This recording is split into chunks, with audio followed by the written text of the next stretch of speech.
साल 1985 पुर्तगाल के एक छोटे से गरीब परिवार में एक बच्चे का जन्म होता है। यह बच्चा अपने 4 भाई बहनों में सबसे छोटा था। पिता शराब की लत में डूबे हुए थे और माँ दूसरों के घरों में बर्तन साफ करके परिवार का पालन पोषण करती थी। घर के हालात इतने खराब हो चुके थे कि उसकी माँ ने उस बच्चे को जन्म देने से पहले ही अपना अबॉर्शन करवाने का फैसला किया था, लेकिन पैसे नहीं होने और डॉक्टर के मना कर देने की वजह से उन्हें हॉस्पिटल से दुखी मन के साथ घर लौटना पड़ा था। उसके बाद भी उसकी माँ हार नहीं मानती है। वे डिसाइड करती है कि वे हर रोज एक साउथ बियर पीकर घंटों तक मलेरिया की गलियों में तब तक दौड़ती रहेगी जब तक कि उसका बच्चा अपने आप गिर नहीं जाएगा। उसके बार बार कोशिश करने के बाद भी उसकी हर एक कोशिश नाकाम रहती है और आखिरकार उसे समझ आ जाता है कि इस बच्चे की किस्मत में कुछ और लिखा है। और दोस्तों, शायद नियति को भी कुछ और ही मंजूर था, क्योंकि जिस बच्चे को जन्म से पहले मिटाने की लाख कोशिशें की गई थी, वह बच्चा आखिरकार इस दुनिया में आ ही जाता है। और फिर वही लड़का आगे चलकर करोड़ों दिलों की धड़कन, लाखों लोगों के लिए उम्मीद की किरण और पूरी दुनिया के लिए एक इंस्पिरेशन की वजह बनता है। ये कहानी किसी और की नहीं बल्कि the greatest of all time, A legend, the Cristiano Ronaldo की है।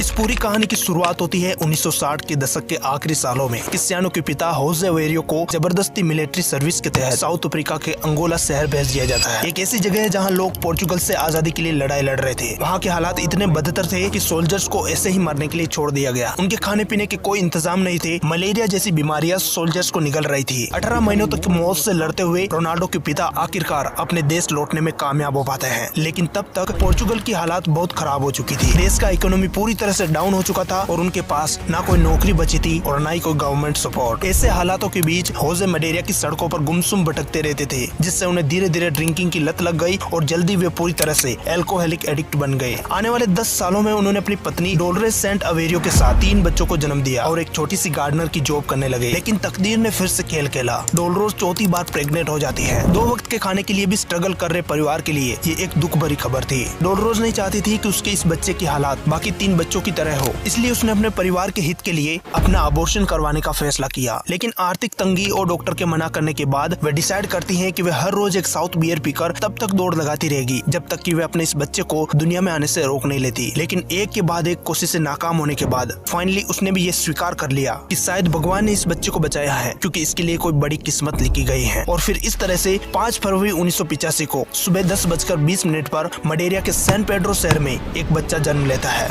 जिसका नाम पिता की पसंदीदा फिल्म अभिनेता रोनाल्ड रीगन के सम्मान में क्रिस्टियानो रोनाल्डो रखा जाता है। रोनाल्डो का बचपन बहुत ही गरीबी में बीता था। एक छोटा सा घर जिसमें बिजली तक नहीं थी। चारों भाई बहन टिन से बनी छत के नीचे एक रूम में रहते थे, जिसमें बरसात के दिनों में पानी टपकता था। रोनाल्डो का बचपन बाकी बच्चों से काफी अलग था। क्रिसमस पर उन्हें कोई गिफ्ट नहीं मिलता तो रोनाल्डो गली में फुटबॉल खेलने निकल जाते थे। बस यही चीज रोनाल्डो की जिंदगी में खुशियां लाती थी। फुटबॉल ही था जिसे वे खेलते हुए अपने सारे गमों को भुला जाते थे। जब उससे कोई बॉल छीन लेता या बाकी बच्चे उसके लेवल पर परफॉर्म नहीं कर पाते तो वे फ्रस्ट्रेट हो जाता था और कई बार तो वे मैदान पर गिरकर रोने लग जाता था। इसलिए फिर सब उसे क्राई बेबी कहकर पुकारने लगे। ऐसी कंडीशन से डील करने के लिए रोनाल्डो ने बाद में इतनी प्रैक्टिस कर ली थी कि जब बॉल रोनाल्डो के पास आती थी तो मैच सिर्फ गोलकीपर और रोनाल्डो के बीच ही चल रहा होता था। बाकी प्लेयर्स उसके पीछे पीछे भागते रहते थे। इस हैबिट की वजह से रोनाल्डो को आगे जाकर भी कई कोचेस से डांट भी पड़ती थी। रोनाल्डो के परिवार की आर्थिक स्थिति अच्छी नहीं थी, लेकिन फिर भी उनके माता पिता ने उनके ड्रीम्स को पूरा करने में हर तरह की कोशिश की थी और इसी वजह से उसके पेरेंट्स रोनाल्डो को मात्र 7 साल की उम्र में अपने शहर के एक लोकल क्लब एंडोरिना फुटबॉल क्लब में दाखिला दिलवा देते हैं, जहां उसके पिता यूथ टीम प्लेयर्स के लिए किटमैन का काम किया करते थे। वे इस क्लब के प्लेयर्स के जर्सी से लेकर उनके जूते, मोजे और बॉल का ख्याल रखते थे, जिसकी वजह से बाकी प्लेयर्स रोनाल्डो का मजाक उड़ाते थे और उन्हें बुली करते थे। रोनाल्डो ने इन सब का असर अपने गेम पर नहीं पड़ने दिया, बल्कि इस तरह की सिचुएशंस ने उन्हें और ज्यादा मेहनत करने और अपने फैमिली की कंडीशन को सुधारने के लिए बहुत ज्यादा मोटिवेट किया था। इसके लिए वो फुटबॉल खेलने के साथ साथ अपनी सिस्टर के साथ अपने शहर की स्ट्रीट क्लीनिंग के लिए जाया करते थे, जिससे कि वे अपनी फैमिली को फाइनेंशियली सपोर्ट कर सके और वे फुल टाइम फुटबॉल खेल सके।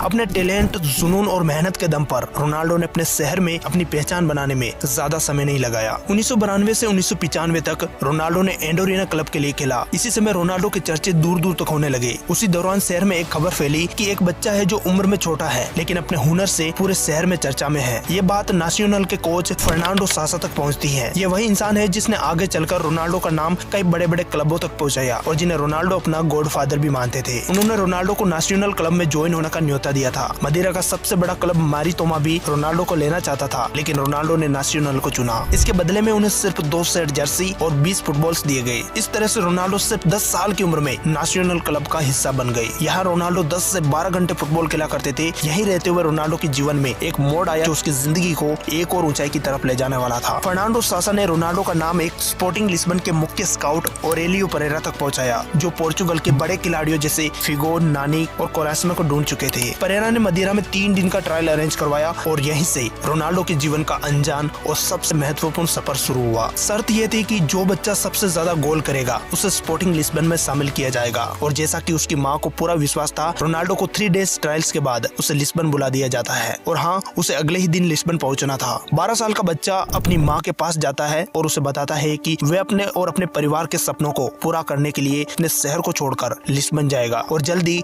वे एक महान खिलाड़ी बनेगा। ये पोर्चुगल का वही नेशनल क्लब था जहाँ खेलने का सपना रोनाल्डो और उसकी मां शुरू से देखते आए थे। अब उनका एक बहुत बड़ा ड्रीम पूरा होने के कगार पर था, क्योंकि जिस उम्र में बच्चे घर में बैठकर गेम खेलते हैं या जो इस उम्र में बेसिक नीड्स के लिए भी अपने पेरेंट्स पर डिपेंडेंट होते हैं, उस उम्र में रोनाल्डो पोर्चुगल के सबसे बड़े इंटरनेशनल क्लब के लिए चुने जा चुके थे और एक अनजान शहर में जाने के लिए तैयार थे। उसने बिना किसी चीज की परवाह किए अपने परिवार को अलविदा कहा और मात्र 12 साल की उम्र में अपने शहर से 967 किलोमीटर दूर लिस्बन आ गए। पहले ही दिन उसका टेस्ट लिया जाता है और ये पहली बार था जब उसने किसी को दिखाया था कि वह प्रेशर में कितना अच्छा परफॉर्म कर सकता है। उसने स्पोर्टिंग एकेडमी के खिलाड़ियों के बीच इतना शानदार प्रदर्शन किया था कि अगले पिच पर खेल रहे प्रो खिलाड़ी भी उसे देखने के लिए उधर आ गए। और जैसा कि उनकी मां को पूरा विश्वास था, उस टेस्ट के बाद रोनाल्डो को 1500 पाउंड में साइन इन कर लिया जाता है। लेकिन रोनाल्डो के लिए मुश्किलें बढ़ने वाली थी। इस उम्र में एक बच्चे के लिए घर से दूर रहना बहुत मुश्किल होता है। उसे होम सिकनेस की प्रॉब्लम थी, यानी घर परिवार और माहौल से दूर होने पर वह सैड और डिप्रेस फील करता था। उसे हमेशा अपने घर की याद सताती थी। इसके अलावा मदिरा से होने के कारण उसकी भाषा लिस्बन के लोगों से अलग थी। जब भी वह कुछ बोलने की कोशिश करता तो सब उसका मजाक उड़ाते थे। स्कूल में भी ऐसा ही होता था। उसके दोस्त और टीचर्स उसकी भाषा बोलने के तरीके और गरीबी का मजाक उड़ाते थे। वह क्लास टाइम में भी अक्सर फुटबॉल ही खेला करता था, जो कि उसके टीचर्स को बिल्कुल भी पसंद नहीं था। एक दिन उसके एक टीचर ने उसकी गरीबी का मजाक उड़ाते हुए रोनाल्डो से कहा कि फुटबॉल से उसका कुछ नहीं हो सकता, वह गरीब घर में पैदा हुआ था और गरीब ही रह जाएगा। रोनाल्डो को यह बात इतनी बुरी लगी कि उसने गुस्से में आकर अपने टीचर पर कुर्सी फेंक दी और उसे स्कूल से निकाल दिया गया। रोनाल्डो हर दिन ग्राउंड से आकर कमरे में तकिए के नीचे मुंह छिपाकर घंटों तक रोता था। देर रात तक अकेला बैठता था और उसे हमेशा अपने माता पिता की याद सताती थी। हालात इतने बिगड़ गए कि उसने सब कुछ छोड़कर अपने घर लौटने का फैसला कर लिया। कुछ समय घर रहने के बाद उसे समझ आया कि उसका सपना सिर्फ फुटबॉल खेलना है। उसके माता पिता भी इतना संघर्ष सिर्फ इसलिए कर रहे हैं ताकि वो फुटबॉल में अपना नाम कमा सके और उनके सपने पूरे कर सके। उसे अपने टीचर की बात भी याद आई कि वो फुटबॉल खेलकर कुछ नहीं कर पाएगा और हमेशा गरीब ही रह जाएगा। इन सब बातों की वजह से रोनाल्डो से रहा नहीं गया और फुटबॉल के प्रति उसका प्यार उसे वापस लिस्बन खींच ले आया। अब उसका पूरा फोकस सिर्फ और सिर्फ फुटबॉल खेलने पर था। उसे समझ आ गया था कि अगर वह फुटबॉल नहीं खेलेगा तो वह कुछ भी नहीं कर पाएगा। इसलिए वह पहले से कई ज्यादा मेहनती, धैर्यवान और समर्पित हो गया। अब सब कुछ ठीक होने ही लगा था कि रोनाल्डो की लाइफ में एक और बड़ी मुश्किल आती है। जब वे मैच खेलकर या ट्रेनिंग के बाद आराम कर रहे होते थे, तब उनका दिल एक आम इंसान की तुलना से बहुत ज्यादा तेजी से धड़कता था। जब उनकी जांच कराई गई तो पता चला कि रोनाल्डो को टेकीकार्डिया नाम की दिल की बीमारी है और इसके लिए उन्हें एक जरूरी और खतरनाक सर्जरी करानी पड़ेगी और शायद जिसके बाद वे कभी भी फुटबॉल नहीं खेल पाएंगे। लेकिन सिर्फ 14 साल के इस लड़के ने फैसला किया और एक हफ्ते के अंदर सर्जरी करवाई और मैदान पर लौट आया। उनका ये जुनून और फुटबॉल के लिए प्यार उनके कोच और सीनियर खिलाड़ियों के बीच उनकी रेस्पेक्ट बढ़ा गया। रोनाल्डो ने खूब मेहनत की और अपने खेल में बदलाव भी किए। स्पोर्टिंग लिस्बन के सीनियर टीम में चुने जाने से उन्हें जो कमियां रोक रही थी, उन सभी पर उन्होंने बहुत मेहनत की थी। लेकिन फिर भी रोनाल्डो को अक्सर यह कहकर नजरअंदाज कर दिया जाता कि वे अभी भी एक टीम प्लेयर नहीं है। वे शारीरिक रूप से बहुत कमजोर है और वे टीम के खिलाड़ी की तरह नहीं खेलते हैं। एक कोच ने तो उन्हें धमकी तक दी कि अगर अगले 1 साल तक उनमें सुधार नहीं देखा जाता है तो उन्हें कभी भी पुर्तगाल की नेशनल टीम में खेलने का मौका नहीं मिलेगा। लेकिन वही एक और कोच और रोनाल्डो के नए एजेंट मेंडेस, जिसके मैनचेस्टर यूनाइटेड और कई देसी क्लबों के साथ अच्छे संबंध थे, उसने रोनाल्डो को यह विश्वास दिलाया कि वे अगले 1 साल के अंदर रोनाल्डो को न सिर्फ पोर्चुगल टीम में बल्कि कई बड़े क्लबों में खेलने के लिए अवसर दिलाएगा और एक अच्छी रकम भी। रोनाल्डो ने खूब मेहनत की, खुद को उस लेवल तक इम्प्रूव किया कि वह स्पोर्टिंग लिस्बन की सीनियर टीम में मात्र 16 साल की उम्र में ही अपनी जगह बना लेता है, क्योंकि लिस्बन के पास विगो और करेस्मा जैसे 2 युवा प्लेयर के साथ रोनाल्डो को खिलाने के अलावा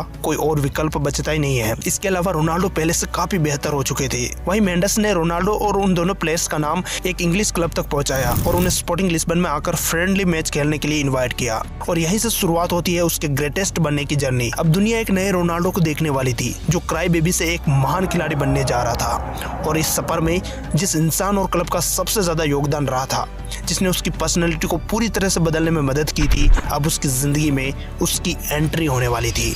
7 अगस्त 2003 मैनचेस्टर यूनाइटेड की टीम पोर्चुगल आती है स्पोर्टिंग सीपी के साथ एक फ्रेंडली मैच खेलने के लिए। दोनों टीम के फैंस से स्टेडियम खचाखच भरा हुआ था। मैनचेस्टर उस समय में भी फुटबॉल की दुनिया में एक जाना माना इंटरनेशनल क्लब था, जिनके लीडर सर एलेक्स फर्ग्यूसन थे। तो वही टीम में एक से बढ़कर एक टैलेंटेड प्लेयर्स भरे पड़े थे। लेकिन उस रात मैच शुरू होने के मात्र कुछ मिनटों के अंदर रोनाल्डो ने पूरी दुनिया को यह बता दिया कि फुटबॉल जगत में एक लेजेंड की एंट्री हो चुकी है। यूनाइटेड के प्लेयर्स सिर्फ डिपेंड करते ही रह गए और वे धुरंधर डिफेंडर्स को चकमा देकर बिजली की रफ्तार से गोलकीपर की ओर बढ़ रहा था। उसकी जबरदस्त ड्रिबलिंग, हाई जंप के साथ हेड शॉट और फास्ट स्पीड ने दुनिया भर के कोचेज और प्लेयर्स को हैरान होने पर मजबूर कर दिया था। 90 मिनट के मैच में सिर्फ रोनाल्डो की चर्चा चली और 3 मेन प्लेयर्स के दम पर स्पोर्टिंग सीपी पहली बार यूनाइटेड को हराकर ये मैच जीत जाती है। मैच खत्म होने के तुरंत बाद मैनचेस्टर यूनाइटेड के सभी प्लेयर्स सर एलेक्स फर्ग्यूसन के पास जाते हैं और अपने कोच से रोनाल्डो को अपनी टीम में शामिल करने की मांग करने लगते हैं। वे इस मौके को नहीं चूकना चाहते थे, क्योंकि बार्सिलोना और कई बड़े क्लबों की नजर रोनाल्डो पर ऑलरेडी पड़ चुकी थी।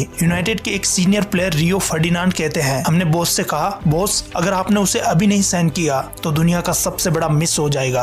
एलेक्स भी अपनी टीम में उबलता हुआ खून देखना चाहते थे, इसलिए एलेक्स बिना किसी देरी के इंग्लैंड में बैठे अपने क्लब के असिस्टेंट मैनेजर से कॉल पर बात करते हैं और रोनाल्डो को एक शानदार रकम यानी $200 मिलियन के साथ अपनी टीम में शामिल होने का ऑफर पेश करते हैं। ये रकम किसी भी यंग टीनेज प्लेयर को दी गई अब तक की सबसे बड़ी रकम थी और इस तरह से रोनाल्डो ने इंटरनेशनल फुटबॉल क्लब में अपनी एंट्री मार ली। एक गरीब मालिक का बेटा जिसके माता पिता ने उसे बहुत मुश्किल से खिला पिला कर बड़ा किया और उसके ड्रीम को पूरा करने के लिए अपना सब कुछ दांव पर लगा दिया था, वह एक ही रात में सबसे यंगेस्ट रिच प्लेयर बन गया था। सर एलेक्स ने एक इंटरव्यू में कहा कि मैंने उसकी आंखों में एक भूख और एक जिद देखी। ये प्लेयर मेरे अब तक के अनुभव में सबसे अलग था। उसके अंदर फुटबॉल को लेकर सबसे अलग जुनून था और अंदर ज्वाला भरी हुई थी, जिसने उसे कभी भी कम में संतुष्ट नहीं होने दिया। मैनचेस्टर में आते ही रोनाल्डो ने जर्सी नंबर 28 की मांग की थी, जो कि स्पोर्टिंग क्लब में उसे मिली थी, लेकिन सर एलेक्स फर्ग्यूसन ने उसे नंबर 7 की जर्सी दी। यह नंबर क्लब में बहुत खास माना जाता था, क्योंकि इससे पहले जॉर्ज बेस्ट, ब्रायन रॉबसन और हाल ही में डेविड वेकहम जैसे महान खिलाड़ियों ने पहना था। फर्ग्यूसन जानते थे कि रोनाल्डो ये जिम्मेदारी अच्छे से निभा सकते हैं, इसलिए वे रोनाल्डो को इसके लिए तैयार करने में लग जाते हैं।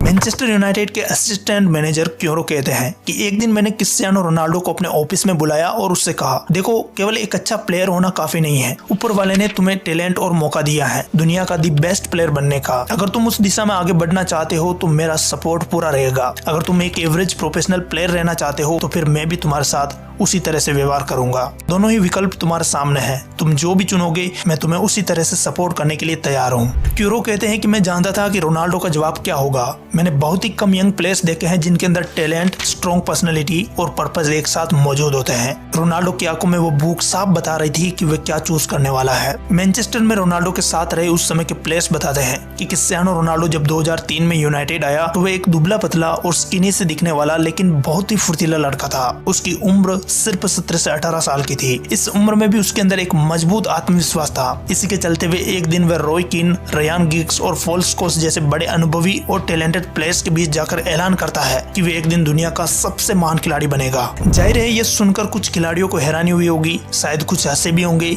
लेकिन रोनाल्डो अपनी बात पर टिका रहा और वह अपने पैशन, डेडिकेशन और मजबूत इच्छा शक्ति के दम पर उस मुकाम को हासिल करने में लग गया। वह अपने ड्रेसिंग रूम में सभी प्लेयर्स से सबसे ज्यादा मेहनत करने लगा। जब बाकी खिलाड़ी फील्ड में ट्रेनिंग के लिए कोचेस के साथ एंट्री लेते थे तब रोनाल्डो वहां पहले से ही पसीने से लथपथ नजर आते थे। फिर भी उसके चेहरे पर एक चमक, अभी भी और ट्रेनिंग करने का जुनून साफ नजर आता था। इस बात में कोई दो राय नहीं कि एक टैलेंटेड और जुनूनी लड़के को उसके वर्क एथिक और उसके स्ट्रॉन्ग विल ने उस दुनिया का सबसे बेहतरीन प्लेयर बनने की राह में सबसे ज्यादा अहम भूमिका निभाई है। रोनाल्डो ने यूनाइटेड के लिए अपना पहला मैच 16 अगस्त 2003 को खेला था। मैनचेस्टर यूनाइटेड का सामना बोल्टन वांडरर्स से होता है। रोनाल्डो को इस मैच के 61वें मिनट में निकी बट की जगह मैदान पर उतारा जाता है। उस समय मैनचेस्टर यूनाइटेड 1-0 पर था। अपने डेब्यू मैच में रोनाल्डो ने शानदार प्रदर्शन किया। उन्होंने मैदान पर आते ही अपनी स्पीड, ड्रिबलिंग स्किल और कॉन्फिडेंस से सभी फैंस को स्टेडियम में नाच गाने पर मजबूर कर दिया। उन्होंने कई बार बोल्टन के डिफेंडर्स को परेशान किया और और एक पेनल्टी भी जीती। उनके प्रदर्शन की इतनी तारीफ हुई कि खुद जॉर्ज बेस्ट, जो मैनचेस्टर यूनाइटेड के एक महान खिलाड़ी माने जाते हैं और पहले नंबर 7 की जर्सी पहनते थे, उन्होंने कहा कि रोनाल्डो का डेब्यू उन्होंने अब तक का सबसे रोमांचक डेब्यू देखा था। उन्होंने यहाँ तक कह दिया कि कई खिलाड़ियों को नया जॉर्ज बेस्ट कहा गया, लेकिन रोनाल्डो पहले ऐसे खिलाड़ी है जिनके साथ उनकी तुलना करना उनके लिए एक तारीफ से कम नहीं है। यह मैच यूनाइटेड 4-0 से जीत जाता है। भले ही रोनाल्डो ने खुद गोल नहीं किया था, लेकिन उनके आने के बाद टीम का कॉन्फिडेंस, फास्ट अटैकिंग और एक्साइटमेंट देखने लायक था। सीजन 2004 में यूनाइटेड फिर से एफए कप के फाइनल में पहुंचा, जहां उनका मुकाबला आर्सेनल से था, लेकिन लीग में यूनाइटेड ने आर्सेनल को दोनों मैच हराए थे और क्रिस्टियानो ने उन मैचों में गोल भी किए थे। फाइनल में क्रिस्टियानो ने पिछले साल की तरह अच्छा खेला। मैच पेनल्टी शूट आउट में गया, जहां क्रिस्टियानो ने अपनी पेनल्टी तो मार दी, लेकिन यूनाइटेड कप हार गया और उस सीजन में उन्हें कोई ट्रॉफी नहीं मिली। इसी वजह से क्लब की चिंता थी कि रोनाल्डो का मैदान पर कैसे इस्तेमाल किया जाए, लेकिन तभी रोनाल्डो की जिंदगी में दुखद मोड़ आता है, जिसने रोनाल्डो को पूरी तरह तोड़ कर रख दिया। सितंबर 2005 को रोनाल्डो को खबर मिली कि उसके पिता की ज्यादा शराब पीने और लिवर डैमेज होने की वजह से मौत हो गई है, तो वह पूरी तरह से टूट गए। वे अगले दिन मडीरा जाने वाले थे, लेकिन उसके एक दिन पहले ही उन्हें खबर मिल गई। भले उसके पिता मैच देखने स्टेडियम में नहीं जाते थे, लेकिन रोनाल्डो को फुटबॉल खिलाने और उसको लगातार मोटिवेट करते रहने में उनका बहुत बड़ा योगदान था। इस घटना का असर उनकी पूरी सीजन पर पड़ा। क्रिस्टियानो ने अपनी जिंदगी में अपने पिता की कमी को हमेशा महसूस किया है। उन्होंने कई इंटरव्यूज में इसके बारे में बात की है कि कैसे वे चाहते थे कि उनके पिता उनकी सफलता को देख पाते। वे कहते हैं कि वे अपनी लाइफ में सिर्फ एक ही कमी महसूस करते हैं कि काश अगर उनके पिता उसे दुनिया का सबसे महान प्लेयर बनते हुए देख पाते। उनके इस अद्वितीय योगदान के लिए खुद प्राउड फील करते।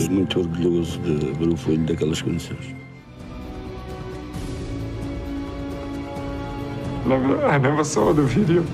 और जैसा कि मैंने पहले बताया कि ये साल रोनाल्डो के लिए बहुत मुश्किल था और कंट्रोवर्सी से भरा रहा। एक डेंजरस टैकल की वजह से उसे मैदान से बाहर कर दिया गया और बेनिफिका के एक फैंस की तरफ एक गलत इशारा करने पर और रेप के आरोप में गिरफ्तार होने के बाद इंग्लिश मीडिया ने खूब शोर मचाया और अपनी टीआरपी बढ़ाने में कामयाब रहे। मैदान पर अपनी स्किल्स और फैंसी ट्रिक्स दिखाने की उसकी जिद और क्रॉस करने में देरी की आदत की वजह से उनकी टीम के मुख्य स्ट्राइकर रूड वैन निस्टेलरॉय के साथ उनके रिश्ते बिगड़ने लगे। गैरी नेविल को भी रोनाल्डो की काबिलियत पर शक होने लगा था। इस सीजन में रोनाल्डो ने कई शानदार स्किल्स तो दिखाई, पर टीम के लिए शायद वो सही नहीं था। चैंपियंस लीग में भी उसने अपना पहला गोल किया, पर लगातार तीसरे साल यूनाइटेड ग्रुप स्टेज से बाहर हो गया। कुछ ऐसे इंसिडेंट होते रहे जिसने रोनाल्डो की लाइफ को बहुत प्रभावित किया, लेकिन वे मेंटली स्ट्रॉन्ग बने रहे और लगातार खुद को बेहतर बनाते रहे। उस सीजन में रोनाल्डो के आंकड़ों में थोड़ा सुधार दिखा, पर वो अभी भी टीम का सबसे जरूरी खिलाड़ी नहीं बन पाया था और एलेक्स फर्ग्यूसन इसे रोनाल्डो के विकास का साल मान रहे थे। वर्ल्ड कप 2006 में रोनाल्डो ने पुर्तगाल के लिए खेला और एक गोल भी किया। नीदरलैंड्स के खिलाफ एक खराब मैच में उसे चोट लगी। क्वार्टर फाइनल में इंग्लैंड के खिलाफ मैच में रूनी को रेड कार्ड मिला, जिसके बाद रोनाल्डो ने इंग्लैंड की बैच की तरफ आंख मारी। इस वजह से इंग्लिश मीडिया में उसकी बहुत आलोचना हुई और वे एक विलन के रूप में जाने लगे। कई फैंस उनके हेटर बन गए। मैच के बाद रूनी ने उन्हें समझाया कि इंग्लिश फैंस और प्रेस इसे बहुत बड़ा मुद्दा बनाएंगे। इस कप में पुर्तगाल सेमीफाइनल हार गया और रोनाल्डो को टूर्नामेंट का तीसरा सर्वश्रेष्ठ युवा खिलाड़ी चुना गया। इंग्लिश मीडिया की आलोचना से परेशान होकर रोनाल्डो ने मैनचेस्टर वापस न जाने के बारे में सोचा। इतना सब होने के बाद भी फर्ग्यूसन ने रोनाल्डो पर भरोसा बनाए रखा और उसे वापस यूनाइटेड जाने की सलाह दी। धीरे धीरे रोनाल्डो ने अपनी खेल शैली में सुधार किया। उसने टीम के साथ घुल मिलकर खेलना स्टार्ट किया। अब उसके फैसलों में भी ज्यादा मैच्योरिटी दिखने लगी थी। सीजन 2006-07 ये रोनाल्डो के लिए एक निर्णायक सीजन था। उसने 17 लीग गोल किए और 8 असिस्ट किए। वे प्रीमियर लीग के प्लेयर ऑफ द मंथ भी चुने गए। इस सीजन में मैनचेस्टर यूनाइटेड ने प्रीमियर लीग का टाइटल जीता और रोनाल्डो ने टीम की सफलता में एक महत्वपूर्ण भूमिका निभाई। सीजन 2007 और 8 ये रोनाल्डो के करियर का सबसे शानदार सीजन में से एक था। उसने सभी कॉन्टेस्ट में 42 गोल्स किए, जिसमें प्रीमियर लीग में 31 गोल शामिल थे, जिसके लिए उन्हें गोल्डन शू का अवार्ड मिला। मैनचेस्टर यूनाइटेड ने फिर से प्रीमियर लीग और यूईएफए चैंपियंस लीग दोनों टाइटल्स जीत लिए। चैंपियंस लीग के फाइनल में भी रोनाल्डो ने गोल किया था। इस शानदार प्रदर्शन के लिए उन्हें दुनिया के सर्वश्रेष्ठ फुटबॉलर का पुरस्कार और अपना पहला बैलोन डोर भी मिला। सीजन 2008 और 9 इस सीजन में रोनाल्डो ने प्रीमियर लीग जीतने में यूनाइटेड की मदद की थी, जो कि उनकी लगातार तीसरी लीग ट्रॉफी थी। उन्होंने चैंपियंस लीग के क्वार्टर फाइनल में पोर्टो के खिलाफ एक शानदार गोल भी किया, जिसे क्लब का गोल ऑफ द सीजन चुना गया। तीनों सालों में रोनाल्डो ने खुद को एक शानदार गोल स्कोरर और टीम के सबसे इंपॉर्टेंट प्लेयर के रूप में जगह बना ली थी। उसकी ड्रिबलिंग, स्पीड और गोल करने की क्षमता बहुत ज्यादा बढ़ गई थी। 2008-9 सीजन में मैनचेस्टर यूनाइटेड के साथ एक और सफल सीजन के बाद क्रिस्टियानो के रियल मैड्रिड में जाने की खबरें तेज हो गई थी। रोनाल्डो ने खुद भी कई बार कहा था कि रियल मैड्रिड उनका ड्रीम क्लब है। जुलाई 2009 में रियल मैड्रिड ने क्रिस्टियानो रोनाल्डो को उस समय के वर्ल्ड रिकॉर्ड 80 मिलियन यूरो में डील पक्की करके अपने पास बुला लिया। ये फुटबॉल इतिहास में किसी भी खिलाड़ी को दी गई अब तक की सबसे बड़ी रकम थी। इस ट्रांसफर ने पूरी दुनिया का ध्यान उसकी ओर खींचा। 6 जुलाई 2009 को सैंटियागो बर्नाब्यू स्टेडियम में रोनाल्डो का भव्य स्वागत किया जाता है, जिसमें हजारों रियल मैड्रिड के फैंस मौजूद थे। उन्हें क्लब की प्रतिष्ठित नंबर 9 की जर्सी सौंपी गई, क्योंकि उस समय नंबर 7 राउल गोजालेंस के पास थी। फास्ट फॉरवर्ड 2009 से 2018 के बीच रियल मैड्रिड में क्रिस्टियानो रोनाल्डो का प्राइम टाइम रहा। यही वह समय था जब रोनाल्डो ने खुद को दुनिया के सामने greatest of all time players में से एक के रूप में अपनी पहचान बनाई थी। रोनाल्डो ने रियल मैड्रिड के लिए 438 मैचों में 451 गोल किए थे, जो उन्हें क्लब का ऑल टाइम टॉप स्कोरर बनाता है। रियल मैड्रिड के साथ उन्होंने कई बड़े टाइटल्स जीते, जिनमें से कुछ बड़े अवार्ड्स ये शामिल है। 4 यूईएफए चैंपियंस लीग,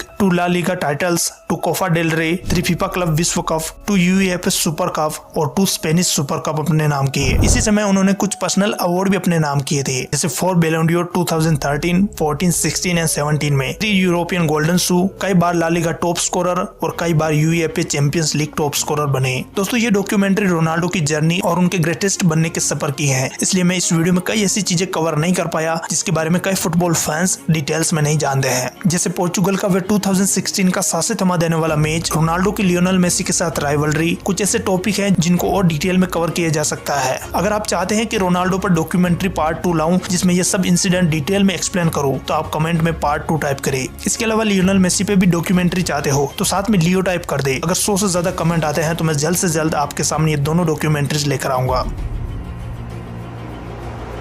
और जैसा कि दोस्तों हर महापुरुष अपने साथ एक लेगेसी छोड़ के जाता है, तो रोनाल्डो के नाम भी एक लेगेसी है जिसे सदियों तक सुनाया जाएगा। ये कहानी थी उस बच्चे की जिसके जन्म पर भी सवाल उठे थे, जिसके शुरुआती कदम गरीबी और भेदभाव के बोझ तले दबे थे, जिसके सपनों का मजाक उड़ाया गया था। होम सिकनेस के अंधेरे और अपनी अलग भाषा होने के कारण होने वाले अपमान के बीच एक लो जल रही थी जिसको उसने कभी बुझने नहीं दिया। हर आंसू, हर तिरस्कार, हर मुश्किल उस आग को और तेज कर रही थी। उन्होंने अपनी कमजोरियों को अपनी ताकत बनाया, अपनी मेहनत को अपना हथियार। हर दिन हर रात उसका एक ही लक्ष्य था, उसे गरीबी और अपमान से ऊपर उठना है, उसे अपने सपनों को जीना है, जिसके लिए उसका दिल एक बार फिर से धड़का था। उसके टीचर के शब्द जो उसके कानों में गूंजते रहते थे, एक चुनौती, एक जिद, खुद को साबित करने की एक अटूट इच्छा, और फिर उस मंच पर उसका उदय होना जहां दुनिया उसे देखने वाली थी। ये सब कुछ ऐसा लगता है जैसे कोई मूवी चल रही हो और जो सिर्फ थोड़ी देर बाद पता चलेगा कि ये सब तो हमारी कल्पना थी। क्रिस्टियानो रोनाल्डो की कहानी सिर्फ एक फुटबॉल खिलाड़ी की कहानी नहीं है, यह इस सदी के एक महानायक की कहानी है। ये कभी हार नहीं मानने वाले जज्बे की कहानी है। उनकी विरासत सिर्फ मैदान पर किए गए गोल्स और जीती गई ट्रॉफीज में नहीं है,